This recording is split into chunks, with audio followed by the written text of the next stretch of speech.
Last week, we learned about a possible plan where the US military, in response to a nuclear weapons test by North Korea, would launch a military strike against North Korea, which sounds like a potential disaster. Now, thankfully, that didn't happen because they didn't actually test a nuclear weapon. And so we dodged a bullet there. But now we find out about another potential plan, a contingency plan, that could also end poorly. The US military is considering shooting down North Korean missile tests as a show of strength to Pyongyang. Two sources told The Guardian. So they didn't test a nuclear weapon, they tested a missile, as they have earlier this year and 4 years now. It blew up basically right as they were beginning the test. We showed you the cartoon video of it yesterday. And so they say now that they will continue to do those tests. So theoretically, if the US military were to shoot those down as a show of strength, would you consider that a provocation? You just might, but let's go into some of the specifics. One US official said the prospective shoot down strategy would be aimed at occurring after a nuclear test. So let them test the nuclear weapon, but then shoot down the missiles later, with the objective being to signal to Pyongyang that the US can impose military consequences for a step Donald Trump has described as unacceptable. So that is actually taking a step back from the previous plan, just shooting down the missile as opposed to bombing North Korea. So perhaps that's a step in the right direction. However, North Korea's deputy foreign minister told the BBC that they would continue to test missiles on a weekly, monthly, and yearly basis. All-out war would ensue if the US took military action, he said. And former senior Pentagon policy official for Asia under Barack Obama, Abraham Denmark, said, "I would see such an action, shooting down the missiles, as escalatory, but I couldn't guess how Kim Jong-un would interpret it. But I would be concerned he would feel the need to react strongly, as he would not want to appear weak." So it might be a provocation. So what do you think about this? Is this a better alternative, or is this still too likely to result in all-out war? Yeah, we're headed towards a collision course with North Korea. And to be fair to Donald Trump, we probably were headed in that direction no matter what. And I'll tell you why. And then I'll tell you why it's a disaster if it happens under Trump. Because North Korean officials talk about the Gaddafi example and how Gaddafi negotiated with the Americans to give away his nuclear program. And obviously, as you know, sometime later, he was taken out of a ditch with a pole in his ass and then shot in the head. So now, there was a whole revolution that preceded that, but the European and American allies that had assured Gaddafi that he would remain safe as long as he gave up his nuclear program did not invade him, but as soon as the revolution began, they authorized bombing of his positions and basically helped to take him out. So the North Koreans apparently feel that they have learned a lesson from that, which is never ever give up your nuclear program to the West. And if they have a nuclear program that is getting better and better, and unfortunately it is, that failed test maybe is a testament to our cyber warfare, the latest missile test of theirs. But overall, all sources say that their missile program has been getting much stronger. In fact, General John Heightened from the US said that their February launch test came out of a, quote, out of a place we'd never even seen before, and that we were taken by surprise by it. So with significant advancements and them not wanting to give up their nuclear program under any circumstance, there's no way that the US is going to tolerate a North Korea that could reach America with a nuclear strike, especially the hydrogen bomb, which would be 1,000 times worse than Hiroshima. There's no way we would allow that. So, and it doesn't matter who's in office. Now, we think that they still have another 10 years before they get there, but maybe that's being optimistic, we don't know. And remember, they probably can hit Seoul, South Korea today and kill untold amounts of people, even if it's just the Hiroshima level of atomic bomb that they possess today.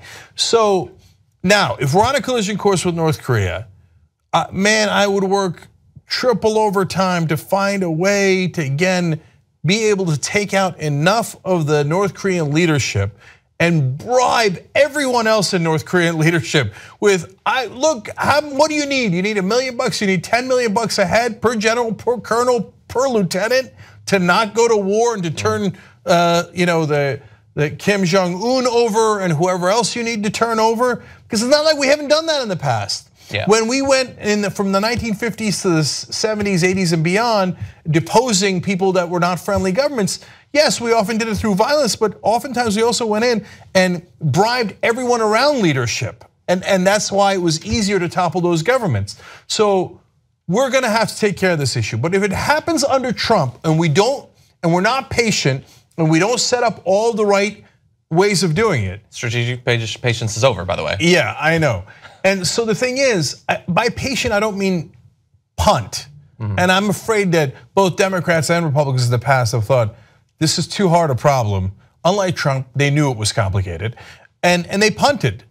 They didn't solve it on their watch. And politically, trying to solve North Korea on your watch, not a lot of upside and potential disastrous downside, right? So I don't know, to be fair to them, I don't know how much they worked to set up a situation where we could topple the government. Yeah, and look, it's incredibly complicated. I know that Trump thinks that in a sentence he can write off all of the efforts of Obama and Clinton. He doesn't even mention George W. Bush, but of course George W. Bush attempted to engage in some ways.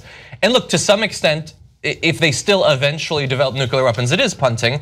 I would say as long as you can push that off is a good thing, especially if you attempt to, in the very limited case that it might work, bring North Korea into the lowercase League of Nations that we have in the world. And there have been attempts by that. There were attempts in both the 90s and under George W. Bush to attempt to break the huge disconnect between North Korea and the rest of the world. It just didn't work.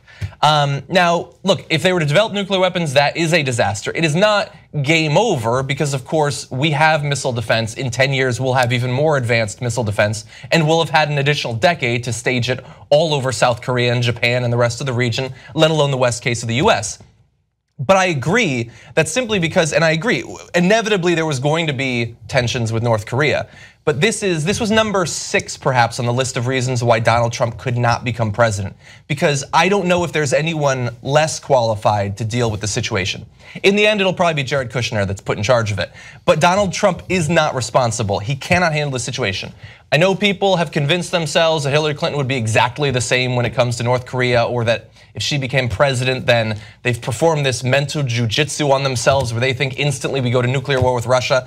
But Donald Trump is an irresponsible guy who can't be trusted with weapons and can't be trusted with dealing with perhaps psychotic dictators like Kim Jong-un. No. Especially if he doesn't even know who the guy is, which we're gonna get to in a second. In this case, the Clinton-Trump comparison is ridiculous. I see it every day on social media. Whoever is writing it, even if you're on the left, or you're absolutely, positively wrong. Now, you could call Clinton a warmonger, and in a lot of ways I understand that and made that argument before. But in the case of North Korea, Trump has 2 toxic elements that Clinton didn't have. It's not that I think that Clinton was a peace-loving person and a secret progressive. No, she was a hawk, of course, we know that.